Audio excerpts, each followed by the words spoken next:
everybody. Hi, friends. Well, from Salt Lake City, Utah, It's Thank God I'm Atheist. the podcast. I'm Frank Feldman. And I'm Disaster Dan Beecher. No, you're not.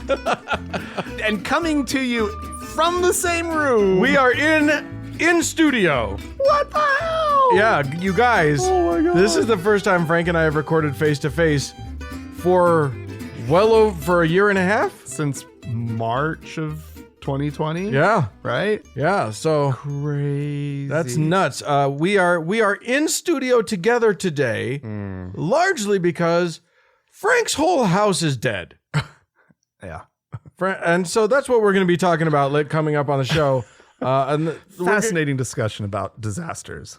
We're going to talk about where we, the godless, turn when the shit hits the fan, or in this case, when the water hits the HVAC 63 system. fans. Yeah. That are currently drying out my house. But anyway, yeah, we'll talk about that on the The second. flood. The flood. You are now antediluvian. I am. That's true. You've survived the flood. Well, and yeah, it's time for the rainbow flag. Yeah. To be flying. Everybody, you have to become a patron now. Promise. I need a promise that says there'll never be another flood. I know. Yeah. If you were thinking of becoming a patron, you have to now because Frank needs to build an ark. Oh, well, first on the show, we've got some things happened this week. Oh, we yeah. need to talk about. Sure. It's what we do. Yeah. Oh boy. Let's just talk about it. The Canadian First Nations residential schools. We've been talking about those. The saga continues. So just as a background, what we're talking about are these schools that were run largely by Catholic organizations. But then other religious groups saw just how great they were. Oh, right. Got in on the action. The whole idea is the Aboriginal people, the First Nations of this land and the land up in the Great White North, they just took the kids and tried to de-Indian them. Yeah. Absolutely terrible. And of course, now coming out in the news, they keep finding unmarked graves. Yeah, rampant abuse. Yeah, to the point where kids were dying, and just like the survivors of these schools also talk about sexual abuse, so forth and so on. Well, which is not believable. No. Considering it's the Catholic Church. No, like, never. Child sexual abuse in the Catholic Church? What are you talking about? Well, a Catholic priest in Winnipeg. That's a good start. Yeah, that's in Canada. Everybody who doesn't know, but his name is Father Real Forrest. He, over the course of a few weeks, said some really choice things. He would just pepper these little statements into his homilies, apparently. Oh, really, he basically was accusing. The big one, the really juicy one, is that he was accusing the residential school survivors of lying about the abuse for money. Oh, yeah. Well, for money, because there's settlement money, right? And so these people are coming, these abuse victims are coming forward with their stories, and he doesn't buy it. He says that if they wanted extra money from the money that was given to them, they had to lie sometimes. Lie that they were abused sexually, and another 50,000. Oh, well, is what he said. I like the oop. I like throwing in a little oop. That's a nice touch. He also said, it's kind of hard if you're poor not to lie. Wow. Adding that all of the indigenous people he knew during his 22 years working up north liked residential schools. Oh, yowza. I'm processing this. Yeah. He acknowledged, of course, that a few had bad treatment, but that some of that was not due to nuns and priests, but rather night watchmen. Good Lord, man. Just literally, your whole job is to be spiritually advanced. Like that's like your whole, you went to school for it. You studied for it. Didn't take on this Did one. not take. Did not work one bit. So he's been banned by the Manitoba Archdiocese from speaking publicly. Okay.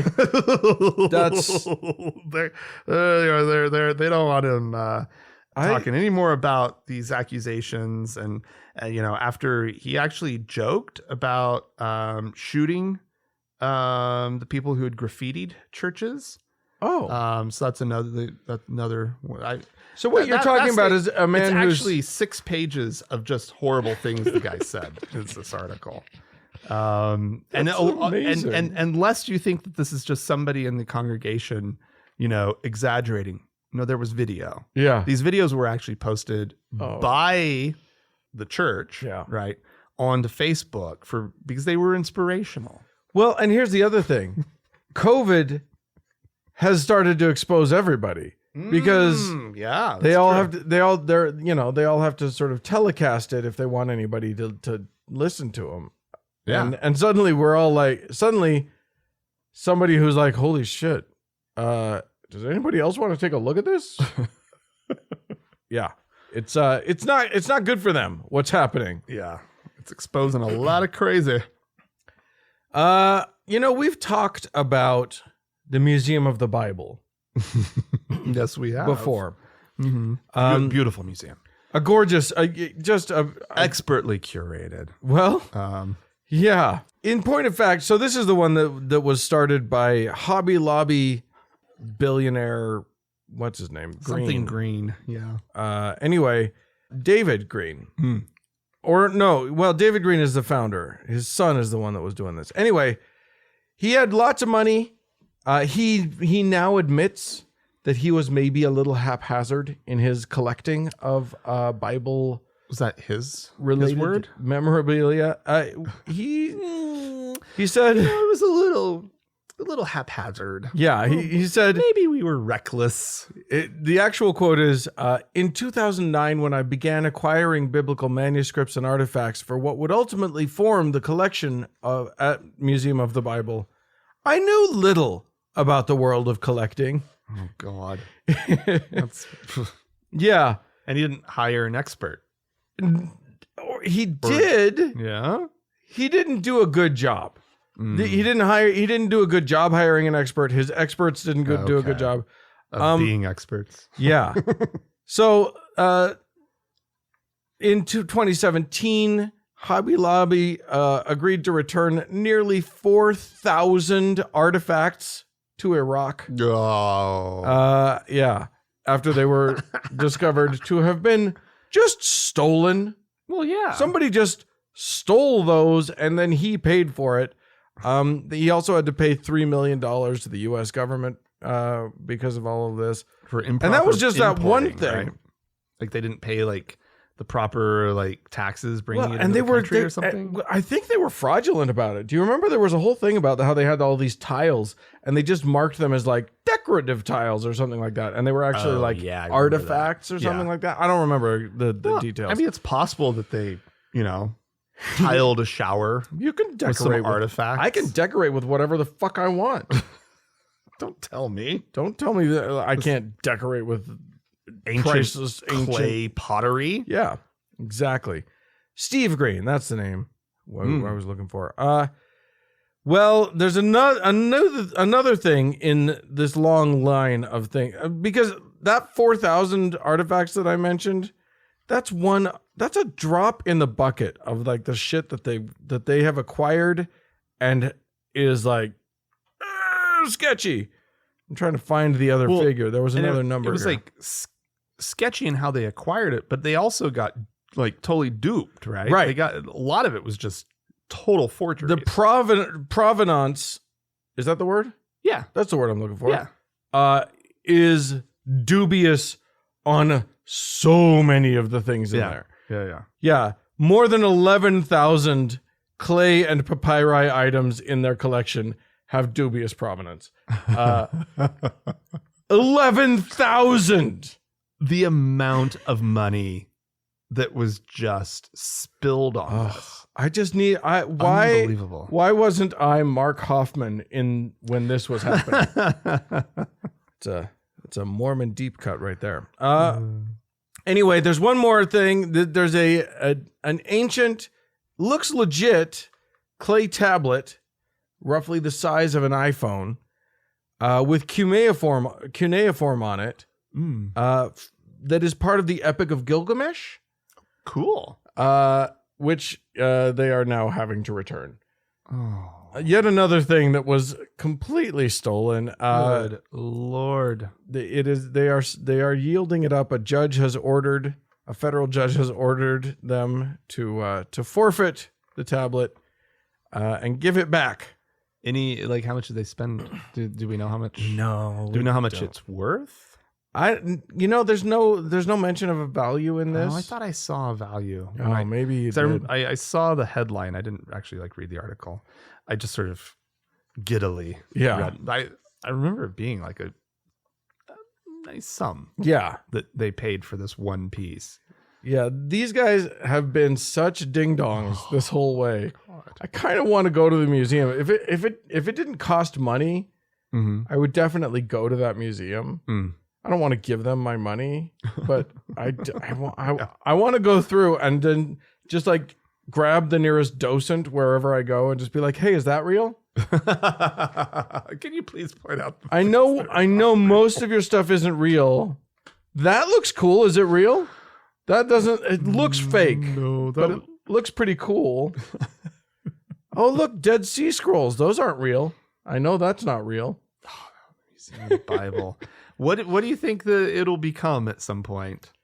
Do you think they're going to salvage it in any form, or do you think it's going to be the next museum of, whatever? I hope that they turn it into Madame Tussauds Bible extravaganza. I hope that it's all wax figures and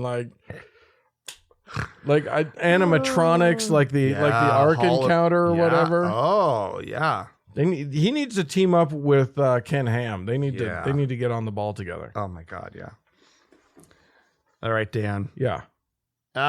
We've talked about actually specifically Missouri and COVID-19 and the fact that they have incredibly low vaccination rates especially in certain parts of the state. They're not doing great. The state itself lags 10 percentage points behind the national average. Everyone has it. Everyone in the state has COVID-19. Yeah, probably. They're actually not the worst state as far as vaccination rates and all that, but they're way down there. Yeah. Is it us? No, it's not us. I'm pretty sure it's either, I want to say Arkansas. That sounds right. No, Alabama. Any of them. just dip below the Mason-Dixon and take your pick. I would believe whichever one you said it was, right?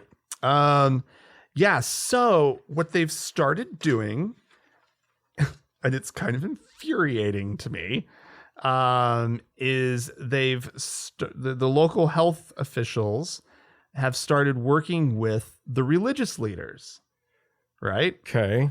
To encourage vaccination. And it's working. Well, and it's why, how did this take so long? Right? Well, also half of the problem has been that religious leaders have been going in the other direction. So, right. And they've got Assembly of God, pastors, ministers, dudes who talk on Sunday. Yeah. Who are actually getting up and saying things like, well, this is actually more of a printed out statement that a bunch of the 200 church leaders have signed on to that are, urging Christians to get vaccinated. But it says vaccine hesitancy in our pews puts our congregations and communities at greater risk. Given their safety and availability, receiving a vaccine is an easy way of living out Jesus's command to love your neighbor as yourself. That's the right sell. And they could have said that a year ago. Yeah, exactly. And they are actually seeing immediate results from this. People are legitimately going out. So in Springville, Missouri, well, it's actually home to the U.S. Assemblies of God National Office. Oh. And I should have known. Of course I know that. The mayor. I didn't know that. The mayor of Springfield said that when the pastor of one of the large Assembly of God churches preached about the need for vaccinations, large crowds turned out the next day to get shots. This is all like, obviously there are those who we're never going to reach, right? But this is huge. And the fact that these pastors have not had the wherewithal to do this until Delta variant and Missouri's like health system like at near collapse in certain areas. Yeah. Or probably full collapse in some, because I mean it's like abhorrent. The beds are full in the ICUs. And it's just like, okay, cool. You guys are a little late to the game. A lot of people have lost their lives because of your failure to be actual leaders in your community. Right. And, you know, now you come around. Well, and it's not just them. And you're going to like take a lot of credit. You're going to be like, oh yeah, we did it. People did it. Yeah. It's like a year too late, guys. Yeah. At least 6 months too late. Well, yeah, because of the vaccine. But like, but there you were should other have been things they prepping should have people. been doing Yeah. in the meantime, such as encouraging their congregants to wear masks and what have you, and to be responsible, and that this is for real. Just fucking trust the science. Yeah. Just look, you guys don't know about viruses. I don't know about viruses. Right. There are people who know about viruses. Right. Let's listen to them. Right. That's how this works. And then let's follow Jesus's, advice to love thy neighbor. Yeah. I like, there have been so many images of people wearing shirts or like tweeting, Jesus wasn't vaccinated. Oh, God. Which is hilarious, because guess what? Jesus didn't tweet either. Do you only do things that Jesus does? Because if you do, there's a lot you're going to have to cut out of your life. Jesus did not have you're right. Yeah. Jesus also didn't go in for an annual physical. Yeah. Right. Right. And Jesus also nobody in Jesus's life lived past the age of 48. Yeah. Jesus was an old man at 33. At 33, yeah. Here's an interesting thing. So I'm going to just piggyback off of your story. Oh, yeah? Okay. To talk about a new poll that has come out. Some researchers have done a survey in these United States looking at vaccine hesitancy, which is a nice way of putting of saying ding dongness, and vaccine refusal. Yeah. And then they're also looking at like vaccine acceptance. And those are all those are all different categories. Yeah. I am happy to report that vaccine hesitancy is dropping precipitously in our country. Really? The groups that were most vaccine hesitant have really seen some progress made. Wow. Hispanic Protestants were the most vaccine hesitant of any group. Any of the groups that they delineated. Right. Yeah. And so in March of this year, they were at 42% vaccine hesitant. Real? Wow. Okay. Now, in June of this year, so last month, okay, 26%. In just that, so that's just 3 month period of time. In a 3 month period of time, they've gone from 42 to 26%. Wow. Interestingly, okay, that's remarkable. Their vaccine refusal numbers, the ones who will not do it, strident, went from 15% to 17%. So we gained a lot and we lost a little bit. Yeah. Okay. We took 2 steps forward and a half a step back, but that's not a trend throughout the thing. That was just an interesting thing. Almost all the categories, both of those numbers shrank, and significantly. Yeah. Latter-day Saints, they were huge. The Mormons, they were 33% of them vaccine hesitant. For real. Yeah. Including, I believe it. Including my in-laws. Yeah. 17% refuse. And that was another one where it got cut. The hesitancy got cut dramatically from 33 to 15%. No way. And then refusal went up a little bit from 17 to 19. Fuck you guys. Just, yeah. Well, you know, they love the Lord, but they love Fox News more. Well, or OAN. Now. As long as the numbers that we need to be shift in large margins. Right. And those just keep being like a little point or two. Okay, whatever, I guess. Well, because, I mean, if these hesitant people now actually go and get vaccinated and we're leaving less than 20% of the country, hopefully, as unvaccinated, we're doing really good. Yeah. Like, we're going to get this thing under control. We're nowhere near there. No, I know. No, but 500,000 people every day are still getting vaccinated. Yep. And I think that's, okay, like, obviously I would love it to still be closer to the peak vaccination where it was like over 3 million a day were getting vaccinated. But it's pretty remarkable to be vaccinating 500,000 people every day. Yeah. Like we're getting there. Not as quickly as we should be, but we're getting there. Yeah. Unfortunately, we got a whole world. It's not just us. No, I know. This is a tricky thing. But yeah, I mean, we're doing pretty good. Black Protestants went from 32% hesitant to 21% hesitant. Nice. White evangelical Protestants, 28% hesitant, down to 20%. So they're still pretty significantly hesitant, but shrinking. Mm-hmm. So, that to me, that is some good news. I'm pleased by that. They've got a category that they've labeled other Protestant of color.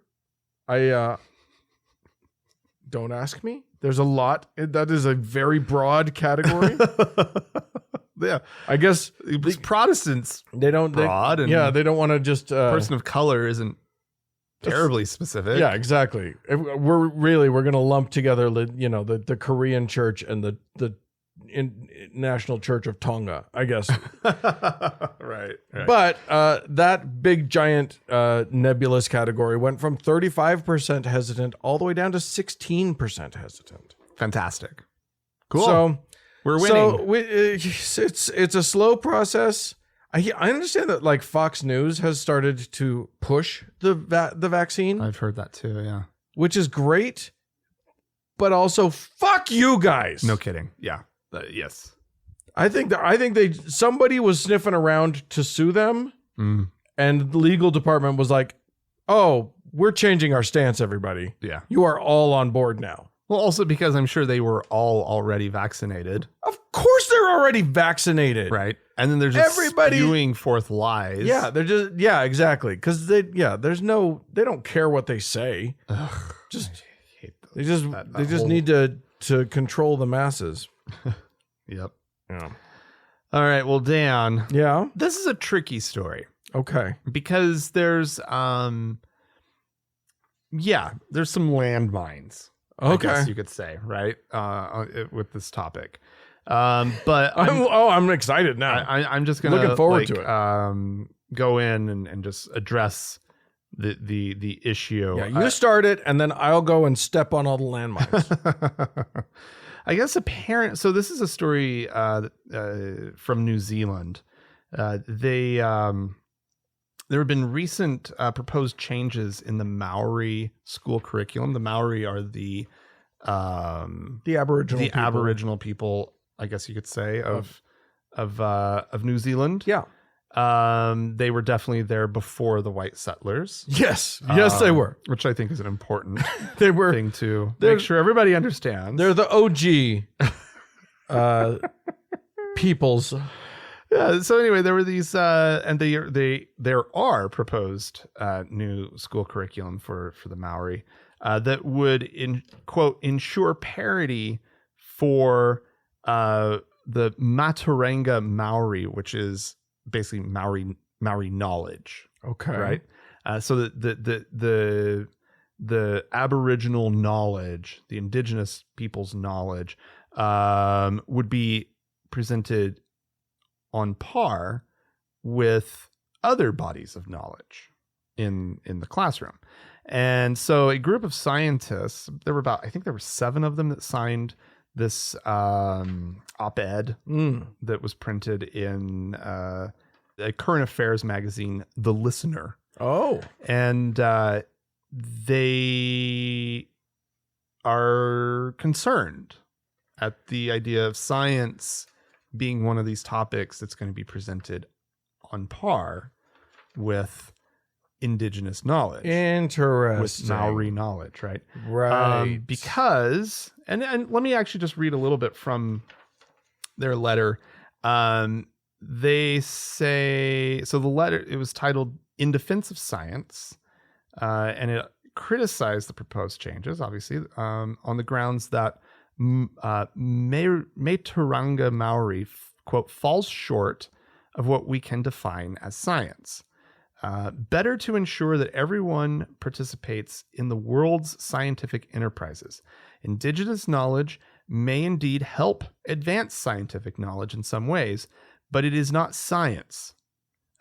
Treating it as such could disseminate, quote, disturbing understandings of science, as well as patronize and fail indigenous populations. And so there was outrage in New Zealand over this. Yeah. Apparently they are facing harsh criticism from national academic organizations such as the Royal Society Te Aperangi and the New Zealand Association of Scientists, that's NZAS, for supposedly making for these comparisons that they were drawing between. I just think yes, there's a quagmire here. There is a difficult thing here because traditionally, white folk have been insanely dismissive of native knowledge. Right. The colonialist sort of oeuvre is just that of there's no way you guys could possibly have any real understanding. Right. Don't worry, we'll save you. Right. This is the problem in with those schools, with the residential schools that we talked about. Yeah. This is just a problem of Europeans and colonialism in general. Right. I get that. However, there is also the fact that an appeal to antiquity or an appeal to native knowledge or whatever doesn't make it so. Right. And if I'm going to dismiss Ayurveda as being mostly hooey with a little bit of very interesting like herbalism and like some good stuff, but a lot of like dopey shit. And if I'm going to dismiss, and I do, most ancient Chinese medicine, not all. The fact is that there may be wonderful knowledge there. Yeah. And it's useful. Sure. And science isn't about like who came up with the idea. No. All science isn't even a thing. Science is just a methodology of understanding what is and isn't true. Right. So all of that stuff should be exposed to science to decide whether it's actually valid and works, and how does it work and why does it work, and there's no reason why all of the Maori knowledge needs to be chucked away. Like if there's truth there, then it's truth. And it should be embraced. Yeah. But if there's also the origin should be acknowledged. Yeah. Also. Yeah. But if there's legit falsehoods, then there's no problem with, in my mind, of acknowledging that something is false. Yeah. Sorry, Maori, you got that one wrong. Yeah. And that should be fine. Yeah. Because everyone in science knows they get shit wrong all of the goddamn time. Yeah. Science, you're supposed to get shit wrong and then try again. Right. But I get it. Yeah. That's what's tricky. Is it like absolutely correct to be wary of white people dismissing your shit? Yeah. That's 100% real. Yeah. That's Rough, a tricky right? one. Yeah. I'm pretty sure Maori people are mad at us now. I don't know. Yeah, I don't know. I really like Taika Waititi. What about Well, that? Do I get any points for that? Well, I don't know why.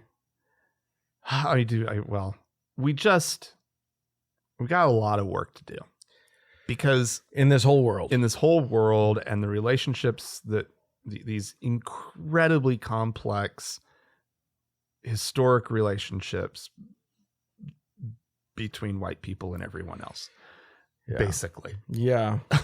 We have not done great. We have not fully succeeded. All right. Well, I'm going to take us finally to Alaska for just a weird little story. The truth is, I wasn't going to close on this story, but I switched it around because you had the vaccine thing and I had the vaccine thing. That's fine. All right. That's fine. I was going to close on that good news about how vaccine hesitancy is going down. You should have just given me a heads up. Well, we didn't do that. So I'm going to take us to Alaska, where there's been a bit of a flip-flop. Now, we have talked about, in the past, we've talked about my desire to someday buy an old church and make it into something. Live there, maybe, turn it into a bar, anything. Yeah, anything not church. I love church buildings. They can be cool. They can be real. Not all church buildings. Some are quite awful. Yeah, and I ugly. mean, if your church is in a strip mall, then fuck you. That's right. You're not doing anything. Or most likely, if it was built by the LDS Church in the last 80 years, probably awful. Probably not worth looking at. But a cool cathedral or whatever. I love those places. You and I share that. Yeah. Whenever I go anywhere, I want to see their buildings anyway. Yeah. So yes, I want to reclaim one of those spaces or many of those spaces. I would love to just start a thing. I've talked about this with friends. I am desperate to have beautiful, big, contemplative, meditative spaces that are secular. We don't have anything like that. Yeah. And I want that. It doesn't have to look like a church. It doesn't have to be but it doesn't. It should have that weightlessness that a beautiful cathedral has, and the grandeur, and by that I mean that way that you feel weightless. Yeah, you feel lifted, like when the light's coming through the stained glass. Yeah, and it's all around you, and it's just beautiful. Like it's dedicated to nothing more than just a contemplative spirit. I love that idea. I want that. Okay. It doesn't always go. Probably build a small one. I bet we could. No, you're ruining it. It has to be big and grand and feel awe-inspiring. Yeah, I want awe. Aw. Anyway, but things don't always go in that direction from religious to secular. I'm and nervous. I found a story in the religion news service about about things going in the opposite direction. Was it like a former abortion clinic or something? No, a strip club. Oh gosh. Fantasies on 5th was the name of the strip club, which is now still Fantasies on 5th. It's the church. No. When it was real Fantasies on 5th, there was at least real shit. You could actually see actual humans stripping and fantasize about them. Now it's just a made up shit on 5th. It's the Open Door Baptist Church. They took a strip club. Do they feel good about that? Are they like? Oh, I'm sure they're spinning it great. They love that. It's basically that thing where they took something worldly and awful and turned it. They saved it. Yeah. It's the reason why you and I, if we were any more cynical than we actually are, like even like a hair's breadth more cynical than we are, could make millions by pretending to be Christian now. Oh, yeah. If we switched over, because there's nothing they love more than a sinner came to Jesus story. Oh, yeah. We would have a book deal in 0 time. Yeah. Like literally, I just got a book deal emailed to me by saying that.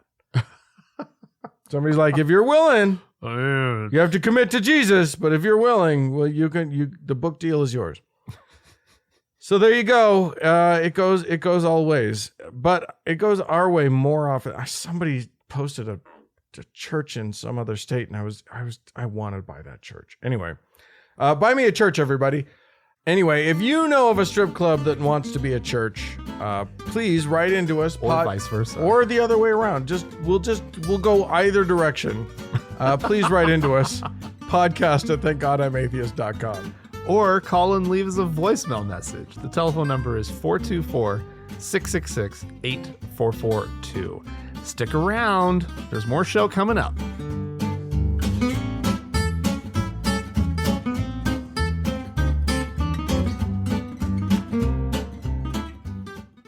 Frank, you remember Pastor Robin Bullock? I don't know if I do. The name's not ringing any bells. No. I want you to imagine a guy in a leather jacket, okay, and a very obvious long-haired wig that he has in a partial bouffant. He's a tough guy who doesn't know how to style his wig, is what it is. Wow. Okay. Yeah, that sounds great. We're in the same room, so you can actually watch the video. I can play it for you. We're gonna hear from him. He has proof that not only that God exists, but that his bullshit prosperity gospel will work if you believe hard enough. And I'll just let him tell you the story. I'm excited. I was given a praise report. It's on my desk, and I hope I say this right, the way it was written. I had said a word about God was going to show himself or prosper someone in very unusual ways. There was a lady wrote in, and I think to the prayer ministry, and said they heard me say that, and they were at a hospital, I think, visiting someone, and they bought a bag of potato chips.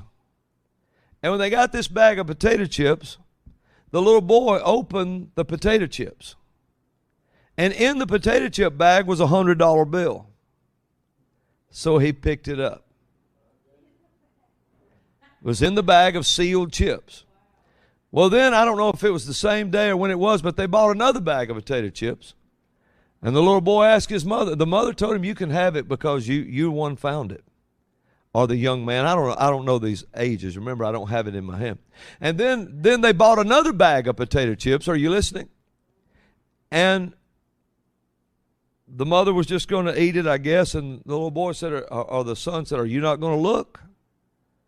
So he looked in it, and there was another $100 bill in the second bag of chips. So then they bought a third bag of chips, and they looked in the third bag of chips, and there was another $100 bill in the third bag of chips. So the Lord prospered them $300 after they heard that word. Yeah, everybody I told that to said, what brand of chips was that? What was that? It was called God chips. Now the Lord had that put there. I mean, I would never buy God chips. So I guess I don't get the $100. I guess you don't, because, if they're running that kind of they're not even, I don't know how they're not even promoting this contest or this. I know. You think you would have heard about, Yeah. Buy our chips. Maybe you'll get $100. It's not sanitary, but it's $100. Yeah.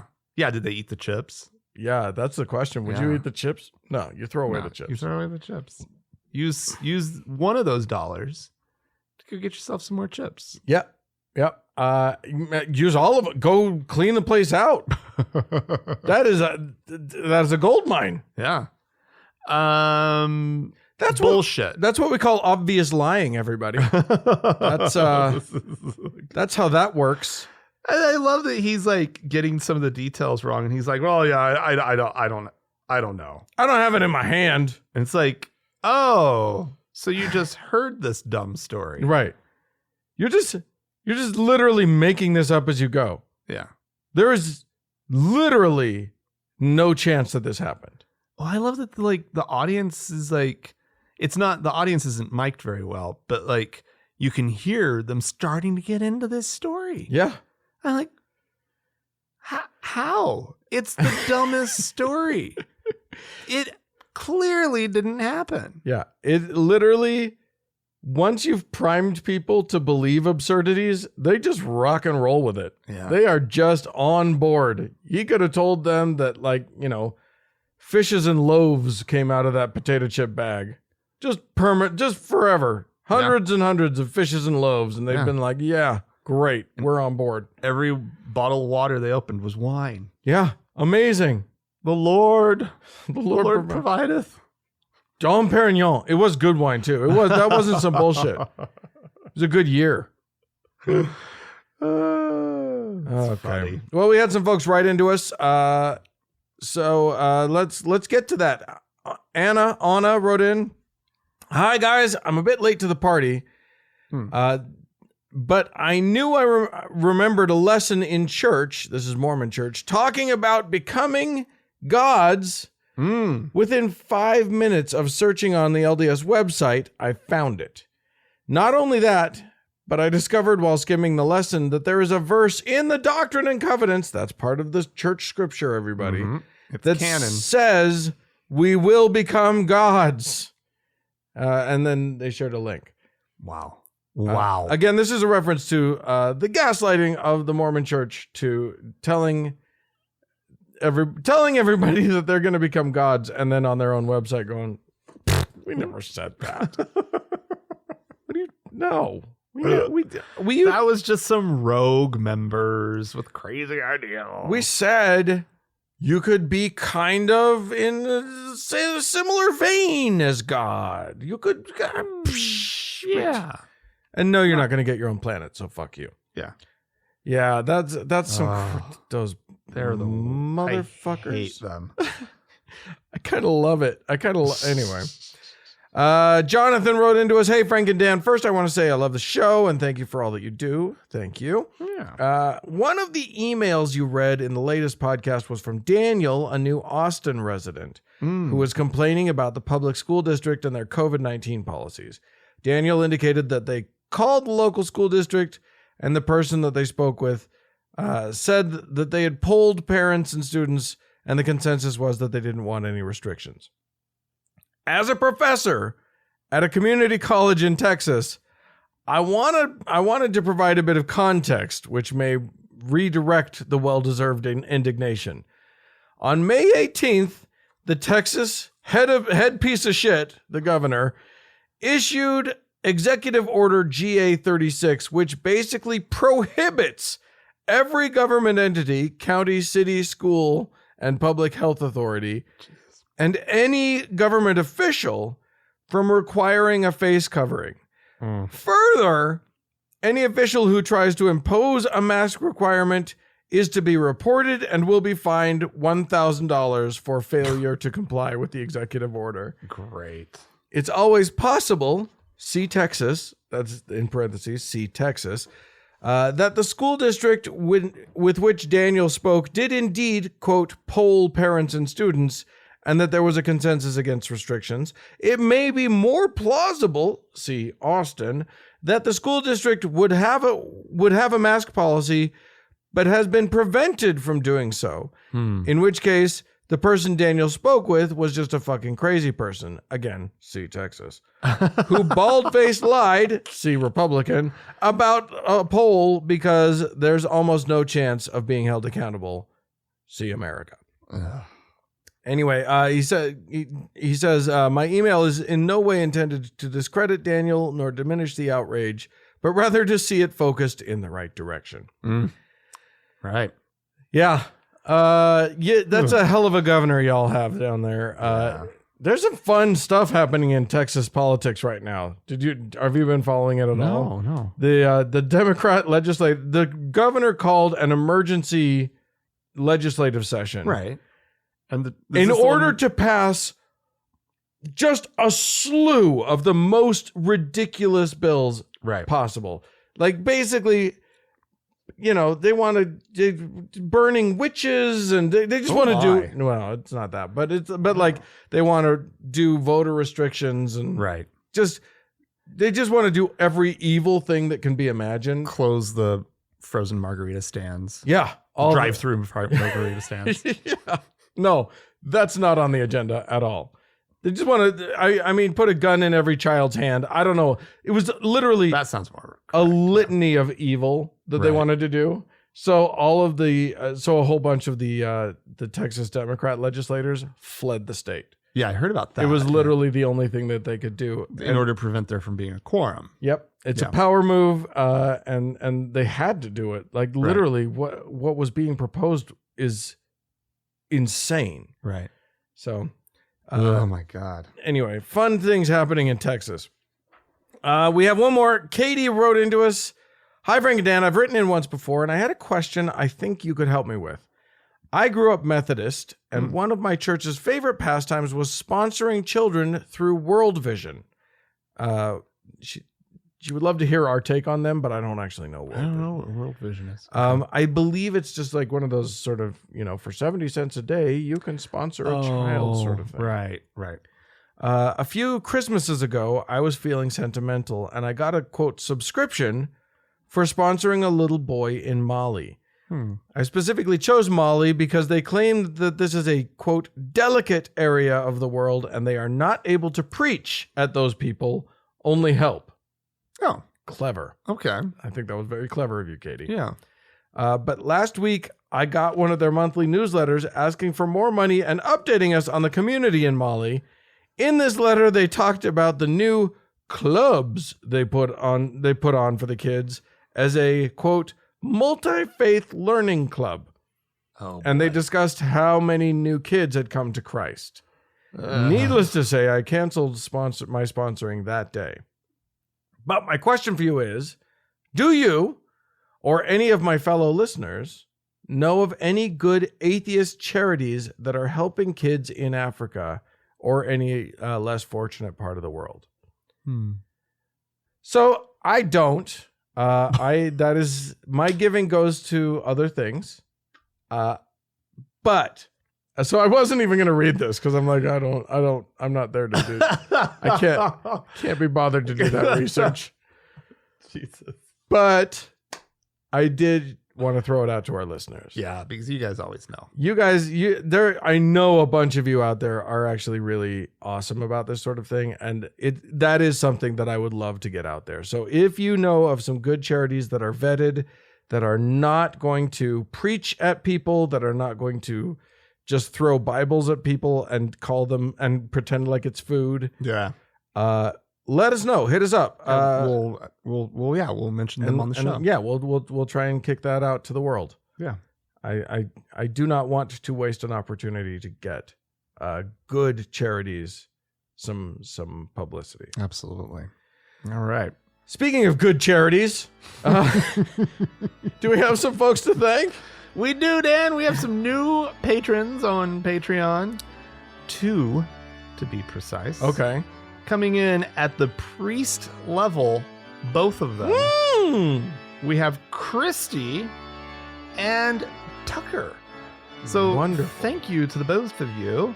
If you'd like to join them in supporting the show, you can do so by going to thankgodimatheist.com and clicking on the support tab. Yeah. It's that easy.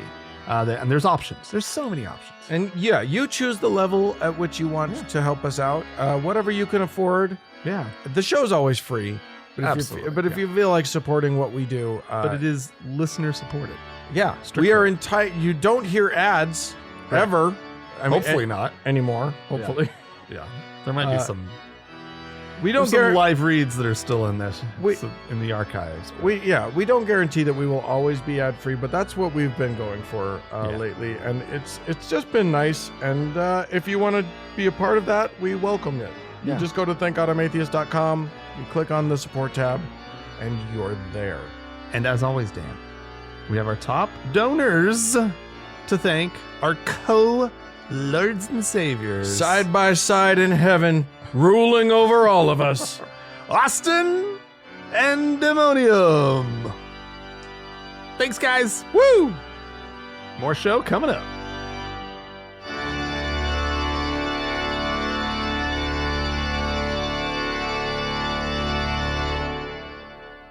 Oh, Frank. Dan. You've been stricken. You have been smote.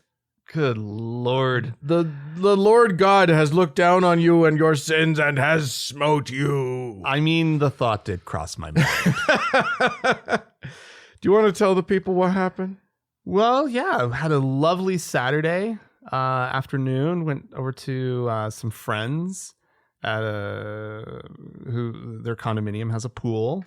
So we hung out in the pool and we grilled and had a nice dinner and Excellent. just hung out probably till 10:30, 11-ish, you know. And we drive home, and as we pull up, Dave goes, "Why is there water coming out of our garage?" Oh. And I'm like, oh, whatever. Right. We probably left the hose on. We don't have a hose. Well, we do, and it's in the garage. Oh, so there that you is go. conceivable, right? He opens the garage door, and there's water coming down one of the walls, and there's water dripping, and there's water flowing from the door going into the house. And we can immediately hear the fire alarms going off. Ugh. And we go in, and our little dog comes running out of like the I use it as the office, the downstairs bedroom.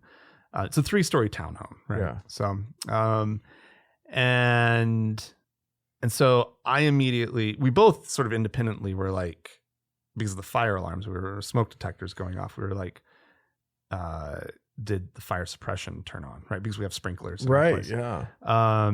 Did something get triggered? Was there a small fire? And we run up the stairs. Well, I ran up the stairs. He was running to the water shut off, and nothing, no fire on the second floor, but there's rain in our house. Pretty sure that's not how houses are supposed to work. So I'm like, well, it's coming from the third floor. And so I go running up the stairs, and there was a toilet fitting that had busted. A little nylon nut that broke, and releasing the thing that it's holding firmly to the toilet. Right. But that now that it's not held firmly to something, is spewing water. It's a fountain now. Yeah. It has changed from a toilet to a lovely, beautiful water fountain, and water's flowing into the the floor vent for the air conditioning, and being distributed efficiently throughout the home. Right. Because of that. And so it's the second floor is gutted already. So it's been 5 days of demolition or whatever, like the cleanup crew. They had 63 fans going at peak fan in our house, which cost $1 a day per fan to run. Those electricity. Those high-powered floor fans and whatever. They actually had to bring in a power unit, a special power unit, as to not. Wow. They had to bring extra power in so that it wouldn't overload your system. Overload our house. We didn't have enough power in our house to run all the fans. Damn. And dehumidifiers. Yeah. That were distributed throughout the house as well. 4 of them, large units. Yeah. With water coming out of hoses that were, led off to sinks and shower basins and whatnot. So the long and the short of this is your life was totally upturned. Completely. We're homeless. Yeah. Not really, because we have a place to stay. Yeah. You've got I don't want to throw that word around. You've got a good support structure. Yeah. But your house. Our house is gone. Is less. There is a structure, but there is not a home. There is no home there. It's I mean, we would not have been able to talk about this yesterday. It all kind of hit me yesterday. Yeah. Like hard. So yesterday was Wednesday. We're recording on Thursday. So it's been 5 days right now. And somehow it took about until the 4th day for me to just completely, like, really lose it. Yeah. But the thing that I always kind of am happy when I realize that it happened is there was no thought about like, oh God, help us now, help us through this, right? Right. And also no, oh God, why did you let this happen? Or, like all of that. He just didn't come into it. God never was there, right? Yeah. And so I never thought about him. And that's just great. That's awesome. Well, not if you talk to Christians, because if you talk to Christians or just religious believers in general, yeah, they say that the point of God, the great thing, the big advantage that they have is the comfort, is the solace that one can take in knowing that you have a supernatural partner, a magic daddy in the sky, who will help you. Yeah, no, you know what I have? I have homeowners insurance. And I have friends. Yeah. And I don't have family here, but I've been texting my sister like mad. And but Frank, and we have Dave's family. That's God been gave amazing. you those things. God gave you this support structure. Yeah. God invented homeowners insurance. Yeah. All those.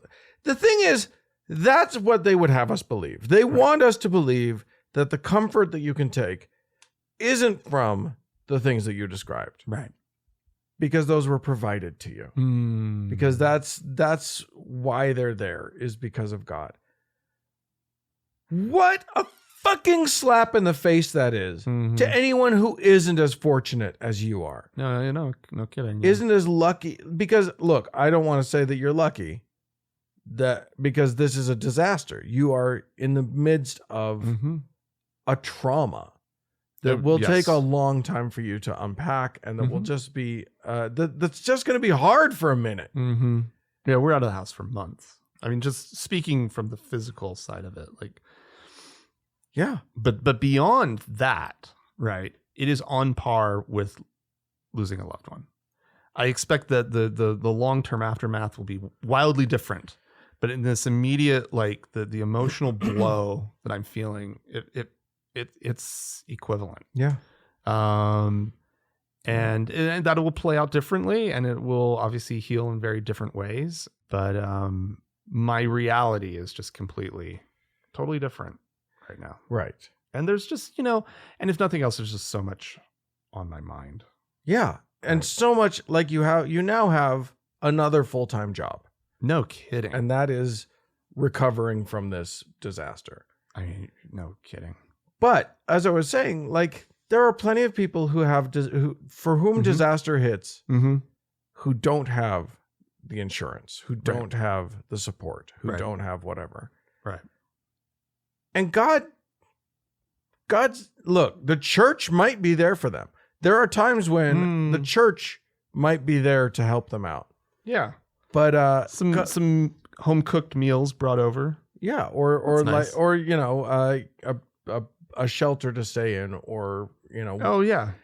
any number of things. Even emotional support. God's not there though. Right. That's people. Still fucking people. Yep. Doing that, and I'm actually grateful to people who are willing to do that, whether it's a church related or not. I want it not to be, and I think that we as secular people need to set up better structures. Usually, I think that should probably be governmental, because that's a structure that is set up already that we all contribute to. Right. So, in countries where they have good governmental support of people, that's great. That's the ideal. Right. But, I'm not going to shit on churches who help out. But what I am going to shit on is that fucking pretend guy that we're all supposed to be grateful to, who half the time, even in his own book, is killing people, is visiting disaster upon people. Yeah. Like we're ants in an ant farm and he's a 6-year-old. Right. It's just, and like like a God that would do this to somebody. Yeah. That's sick.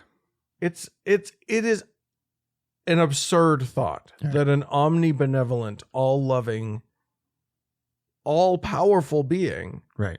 would ever Right. visit disaster on a human being. It's far easier to believe that a cheap builder bought a cheap part. Yeah. Right? Yeah. And that's what rained down on me. Yeah. Was a bunch of people being cheap, because that part shouldn't exist It shouldn't. in that material. Like Yeah. it just shouldn't. Everybody go look at your toilet. Yeah, we talked about this at length in our Frank and Dan diary for the patrons this week. Yeah. But yeah, if your toilet fixtures are made of plastic, Maybe just think about swapping them out. it's not hard to do. That's our PSA for the day. Yeah. And then you don't have to make an enormous insurance claim. But I mean, part of this is this conversation. You mentioned the idea of the trope that there are no atheists in foxholes. Right. Fuck that. Yeah, no kidding. Like when adversity hits, like why turn to something that it's just fantasy. a fantasy, right? That's what's getting you through it, right? Whereas for us, it's just been family and friends and the big secret is that's where believers turn as well. yeah, isn't that funny, right? They do exactly the same thing we do, and take comfort in the same things that we take comfort in, Yeah, and then give credit to the guy upstairs. that's absolutely right, because they have the exact same resources. Yeah, Right. right. So skip that step. The thing is, a lot of our listeners are going to be fresh out of their religion. Yeah.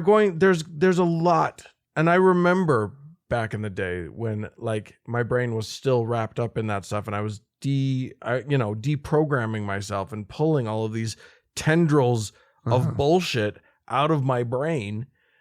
And it takes a minute because it's habitual and it's programmed in, and it's like, and there are these moments in the early days when it's like, how will I get through this without my trusted confidant, this supernatural being that I have trusted and that I've believed in?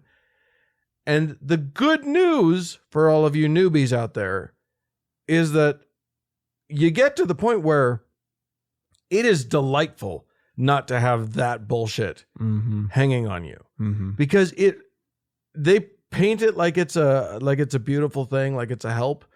It's not. Right. It's just an obfuscation of reality. Right. And you need to get down to business. Yeah. And the business is taking care of your life, taking care of your emotional self, taking care of your brain. All of that is stuff that you have to do. Right. And even the believers have to do it for themselves. They just have this little like veil of blurriness that they add to it. Right. And it's better to just be able to see. No, that's true. It also takes away a colossal waste of time, right? Yeah. Like, because like if I were still religious and a believer, I would be doing a lot of praying right now. Just instead of like emailing my claims adjuster. Right. and going to a therapist rather and all of these things which I know you do and will continue to do. Yeah. And I like, instead of going to a church where they're going to tell you that all of the comfort that you're taking in your family being with you and in your stuff, you owe that to God, so give me money. Right. Like, that's the game.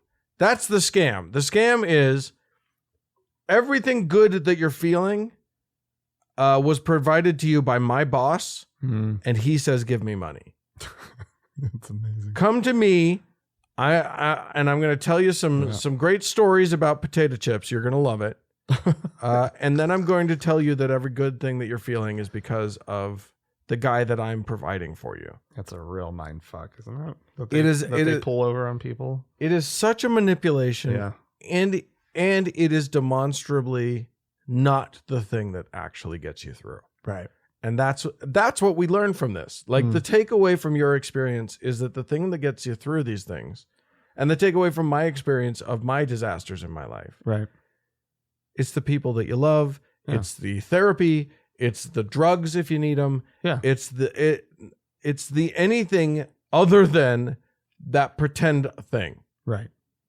It's and so yeah, I think that's a great. That's something to celebrate. Mm-hmm. That we can see that we finally can get rid of that bullshit extra thing Mm-hmm. that costs you 10% of your income and delivers exactly nothing Right. or exactly little. Yeah. And certainly doesn't deliver anything supernatural the way they promise. Right. And all the while you're shifting credit from where it's due. Yeah. Yeah. You know, And I cannot believe how grateful I am to these disaster cleanup guys. And Yeah. and every time I see them, I'm just like effusively, thank you so much for saving my house. yeah. Right. Yeah. And putting in so much effort Yeah. and so much Because work. it's hard work and it's dirty work. And they're there doing it. And just like healthcare thank workers or whatever, God they're there. I'm sure that they hear. Yeah. I'm sure that they hear all the time. Yeah. Thank God. Yeah. God brought you to me. Yeah. Yeah. God has blessed me with you. No. No, my insurance company referred you to me. Right. And thank you, insurance company. Yeah, exactly. Thanks to humans. Yeah. I may not be saying thank you, insurance company, Yeah. as We'll we see get how to you the feel about that to the opinion. nitty gritty of the whole thing. But right now, it's a At least weight they're- off my mind. Yeah, at So, least they're doing something.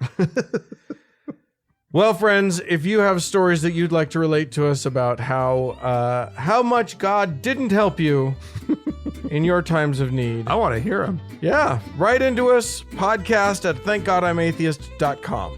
Or call and leave us a voicemail message. The telephone number is 424-666-8442. Yeah, hey, go to the Facebook page. There's social media. You should probably do it. It's just facebook.com/TGIAtheist. You click the like button, then you like us and we know about it. Yeah, and if you'd like to join one of our members only lounges, which are just great communities, great places to go and chat and meet people and talk to people, like-minded folk, you can find them by going to thankgodimatheist.com/members only. And then you can go over to Facebook if that's what you like, or over to Discord. Yep, absolutely. Hey, thanks so much to the Red Rock Hot Club for the use of their fine music. And a big thanks to Gordon Johnston for the use of his music. And thanks to all of you, dear friends, for tuning in. We sure do appreciate you. Thanks, guys. Bye-bye.